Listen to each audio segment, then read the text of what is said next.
Hey everyone, welcome to another episode of It's Crystal Clear, a show designed to tell your money where to go instead of always wondering where it went. My name is Felicia Young, and as always, I thank you for allowing me to be a part of your journey to become financially healthy.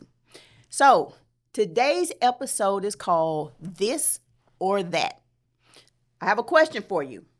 If you make time to just sit in silence with no one around, no phone, no distractions, sitting on your porch or just sitting in your car or in your prayer closet, and you just make time to fantasize about your dream life, what would you be doing if money wasn't a factor? If you could envision your near perfect life, what would you wake up every day excited to go do? Is it going to a skyrise building that you own, headed to the top floor to lead a board meeting for your multi-million dollar company? Or would you go back to college to earn your bachelor's degree or your master's degree or even your doctorate degree? Would you buy a big old house, big enough for you to sleep in a different master bedroom and use a different bathroom every day of the week? Would you start your own nonprofit company and just help less fortunate families every single day? Or would you write a book or two or three and travel the country doing book tours? If you're single, would you travel often to the Caribbean islands to get your groove back like Stella did? Or if you booed up, would you make time for romance time all the time? How would you really enjoy spending your life if money wasn't a factor? So, my personal answer to that question changed just a few years ago. So, I always loved traveling. So far, I've traveled to 5 different continents in my lifetime. Traveling is just my thing that I love to do. So, I would definitely make time to travel nationally and internationally at least 3 times a year. My phone ringer would be off. I would only use my phone to take pictures to capture these marvelous memories. I would definitely have access to a private plane.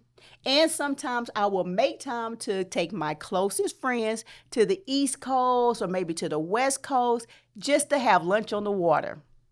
Or I could take my children and their families on an all expense paid trip to wherever in the world I want to go just because.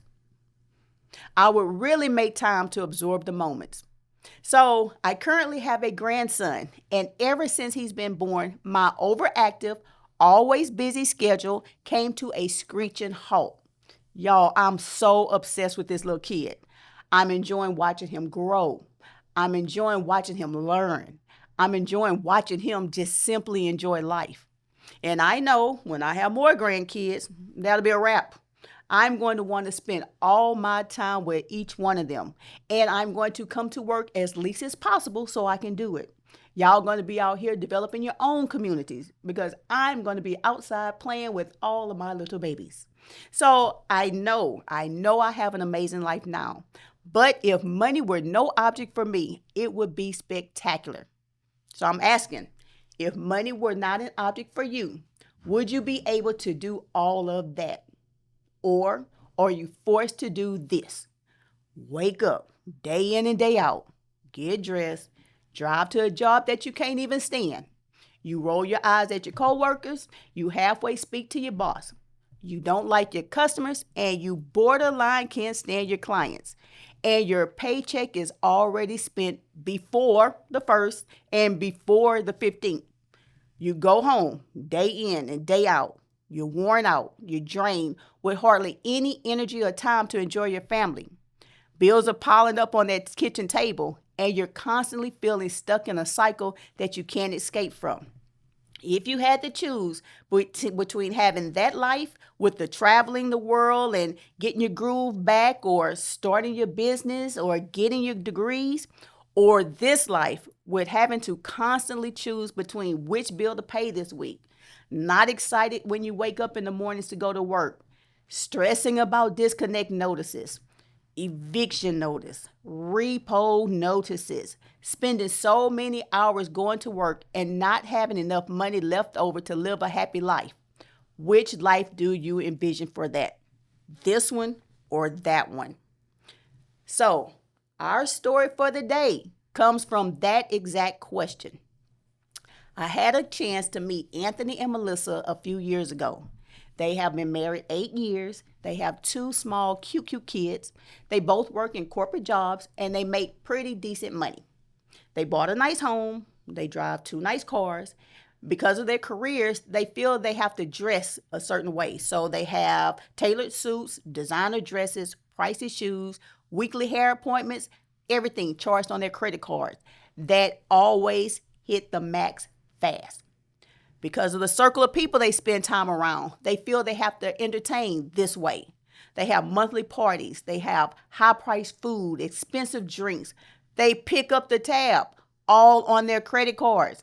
When he goes out for a night with the boys, money is no object. He swipes that card over and over again without any thought. When she goes on her Mother's Day out trips, she takes care of herself good. She overindulges at the spas, at the malls, and boutiques. She has friends who own small businesses, so of course she has to support them. She buys from them all the time, swiping that card. To see them out and about, you would think they were living a great, grand, spectacular life of the rich and famous. But their reality was this: maxed out credit cards that when they did make a payment, it was just to clear it off enough to max it out again. They had threats of foreclosures because they're always getting behind on their mortgages.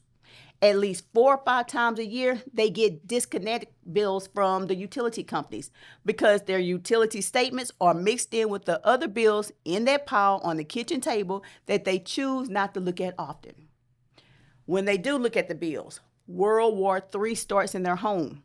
They're yelling at each other, they're screaming at each other, and they're comparing who spent the most money and trying to find out where the money's going to come from to pay all those bills. The reality was their marriage was broken because of all this. They couldn't stand being around each other because of this. When she got off work, she passed straight by her house and she found something else to do because she didn't want to go home and face this life. When he got off work, he passed right by his home and he found other things to do because he didn't want to go home to face this life. Day in and day out, this vicious cycle continued. And they were growing apart. This wasn't the life they envisioned when they said their vows years earlier. Yes, they promised for better or worse, richer or poorer, but it seemed like they had more worse and poorer days than they had better and richer days. This was not the life that they wanted. Fortunately for them, that was about to change in the most unexpected way. So he works in sales at a pretty large company. He earns a base salary that's pretty decent, and he has the opportunity to earn commission-based sales on the amount of clients that he brings in for the company. So he feels like he has to always bring his A game, from the way he dresses, to the way he speaks, to the way he has to make numbers make sense to his potential clients. He felt that he always had to be a fake magnet just to attract those type of clients to him. And that was because his paycheck was connected to them choosing to work with him and not his coworkers. He was under constant pressure to produce and to showcase for sales. Sometimes he hit, sometimes he missed. On the outside looking in, he was the poster child for success in America. But the reality was he was on the verge of heading towards divorce court and filing for bankruptcy. Every year, the owner of the company took his top producing sales team on an all-expense paid trip to a resort to spend time mentoring them and letting them enjoy a little rest and relaxation. For the first time ever, Anthony made that list. He and Melissa packed up and made their way to the airport. To their surprise, they were directed to the owner's private plane. They didn't have to wait in long lines for security checks. They didn't have to wait in line to check in their luggage. They didn't have to take off their shoes. They didn't have to take off their belts to walk through those metal detectors. They didn't even have to throw away those bottles of water that they were drinking. They didn't have to wait for hours to board the plane. They didn't have to squeeze into seats next to strangers, and they didn't have to be content with peanuts and cookies and a cup of soda as an in-flight snack. They even didn't have to share bathrooms with hundreds of strangers. Nope, the experience that they were having was an experience that neither one of them had ever before in their life. The plane they got on was spacious. The seats reclined and there was plenty of leg room. The food and drink choices compared to a five-star restaurant. The other passengers were his co-workers, so the conversation made the flight even more enjoyable. When they landed, a stretched limo SUV was waiting for them. When they arrived at the resort, they had to pass through a security checkpoint where their names were on the guest list. They drove up a winding road to get to the resort. When they arrived, someone opened their car doors, they got their luggages, and they already had their room keys ready. There was no reason to check in because of who they were guests of. It made it pretty cool, pretty exclusive. They made their way to their suite. Their room was huge. They had a large bed, marble in the bathrooms, and a balcony view that was indescribable. They made their way to dinner in a dining room that was decorated with expensive marble and chandeliers. The food was served to them by a waitstaff on fine china, expensive silverware. They were served expensive wines and the most delicious desserts that made you want to close your eyes and just savor every single taste.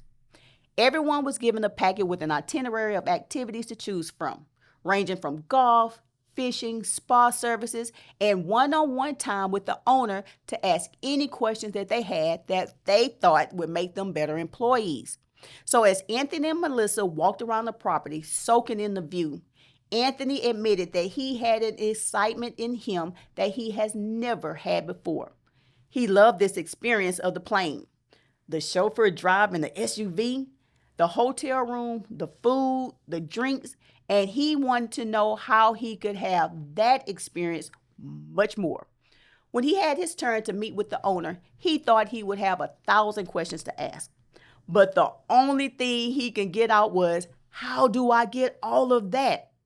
He saw the owner look at him just a little bit confused, so he elaborated. How do I get the private plane, the limo, the food, the drinks, the resort? How do I get that type of life? So Anthony didn't mean how do you get that stuff, but rather, how do you live a life where money can't stop you from the experiences that you really want? He tried to remember the last time that he and Melissa had that type of experience and all that type of fun without a maxed out credit card attached and trying to figure out how to pay the credit card bill the next month. He had to think a while, and he said the last time that happened for them was February the 3rd. They never had that chance. He had a taste for it for the first time, and he wanted more. The owner gave Anthony solid advice that changed his whole mindset, and eventually it changed the direction of his life. The owner said he gained his wealth and was able to do anything that he wanted to do because, one, he chose to make time to dream. The owner grew up in poverty. He saw his parents work so much to where they never had time to spend with him or his brothers or his sisters, and the family was still poor. He would often dream and take time to be with himself just to imagine a better life, where he never had to ask money's permission to live. He imagined his dream career, his dream house, his dream car, his dream vacations, his dream family, his dream life. And he knew the lack of money wasn't going to stop him from getting it.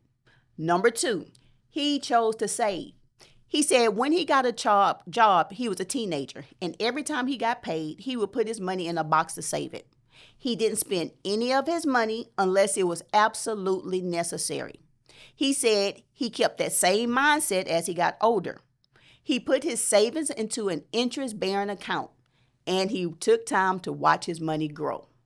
He was very frugal with his spending. He always bought a used car. He kept the maintenance up on it. He made time to get the oil change. He made sure he changed his tires, and he drove the car for years until it couldn't drive anymore. And then he'd buy another used car. The amount of money he saved on car notes went into his investment accounts, and he made time to watch the money grow. He did not wear designer clothes. He bought a pair of black slacks. He had brown slacks, navy slacks, a pair of jeans with the same colors in a blazer. He got different colored shirts that were on sale and a few ties, and that was it. He switched those color combinations so much to where it looked like he had a walk-in closet full of clothes. He had a pair of brown shoes, a pair of black shoes, and a pair of sneakers. He said even though he qualified for a large mortgage, he chose to buy a home for a fraction of his budget. He said he never wanted to be house poor. That's where you have a nice house, but you can't afford to do anything else because your mortgage is so high. He chose not to max out his credit cards. He said he used his credit as a tool to build his wealth, not be a financial burden. And he invested his savings into stock and real estate. He chose to spend his money on things and experiences that would get him to the life that he dreamt about. Number 3, he chose to find mentors and leaders who would invest their time to help him grow. Whether it was a financial mentor who taught him how to better spend and how to save and how to grow his money, or a career mentor who told him not to settle for a job just because it was connected to a check, but to get a job or a career that if you didn't get paid to do it, you would still want to wake up every morning and go do it. The owner found a mentor to help guide him in nearly every aspect of his life that would get him to the life that he always wanted. Number 4, the owner chose to do the same for others. As the owner became more successful, he knew it wasn't just because he was that great of a businessman. He knew it was because of his desire to dream big and his willingness to make specific sacrifices and allow specific people in his life to guide him to do that for his life. So he chose to do the same for others. And that's why he does things like the retreat, to help pour his knowledge into others. So when Anthony and Melissa left the retreat, Anthony's mindset was completely changed. He and Melissa made a pact to get control of their lives so they could start enjoying it without maxed out credit cards attached. When they got home, they made time to dream. They wrote exactly what they wanted their ideal life to look like. They wanted to spend more time with their children. At Little League games, at dance classes, karate classes, they wanted to be together with their family. They wanted to take time to travel the world, to be on vacations with each other. Melissa wanted to go back and finish her degree so she could get a higher paying job that wasn't so demanding on her time. Their list grew and it grew, and for the first time in a long time, they were happy together. But they knew what was written on paper wouldn't even matter if they didn't do the work to make it happen. So the excessive spending that they were doing had to stop. That pile of bills on their kitchen table, they made time to open every single one of them and face it. They put payment plans in place to pay every single one of those bills on time. They made time to develop a weekly budget, and they made time to develop a monthly budget that helped them save and invest their money that would be used to help them reach their goals that was on their dream list. Y'all, you know it wasn't easy at first. Every time they went to spend money, they had to ask themselves if they really wanted this or if they really wanted that. And without hesitation, every single time, they chose that. And they chose that so much to now they're living a life to where money is no object. They are living a life that if they dreamed about it, it happened within their budget. So I thought that if that concept worked for Anthony and it worked for Melissa, it could definitely work for you. If money were no object, what would you be doing with your life? Think about it. Take time to think about it. I really want you to make time to dream and fantasize about your near perfect life. Why wouldn't you think that it could happen for you? Why do you think it would happen for others? Why do you think you would be the exception? I want you to make time to dream. And I need you to make time to write down the steps that you need to do in order to make your dream become your reality. I know you can do it, But you must make time to get control of your life through your finances. At the end of the day, this choice is yours. I can tell you all day long, but the choice is really yours. Do you want to continue to live this life where you're sick of going to your job, where you're underpaid and you're overworked and you're still broke? Or do you want a life where you're always juggling to figure out which bill you can pay on which day with which check? Or do you want to continue to live a life where you can't really have a lot of fun with your family? You can't go out with your friends because you know at the end of the day, a maxed out credit card is going to be waiting for you. Do you want to continue to be limited in what you can do because you simply can't afford it? Is this the life that you really want to continue to live? Or do you want that life? Do you want to be Stella, getting her groove back on the islands, anywhere in the world? Or do you want to start your business that earns you millions of dollars from selling your gifts and your talent? Or do you want to go on mission trips around the world to help others prosper?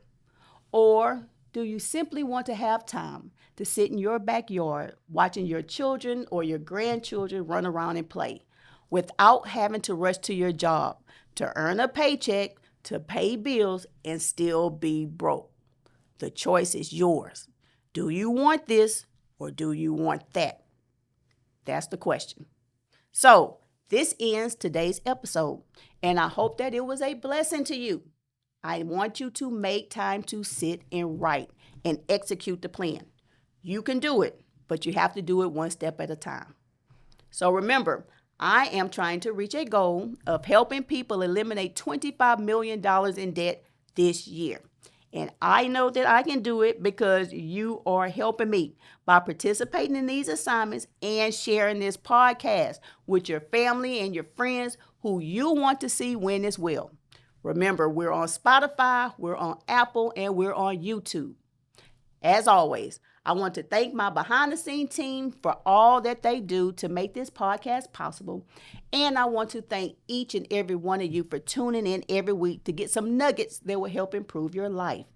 So until next time, I want you to dream big, I want you to stay focused, and I need you to live your best life within budget. I will see you next time on It's Crystal Clear.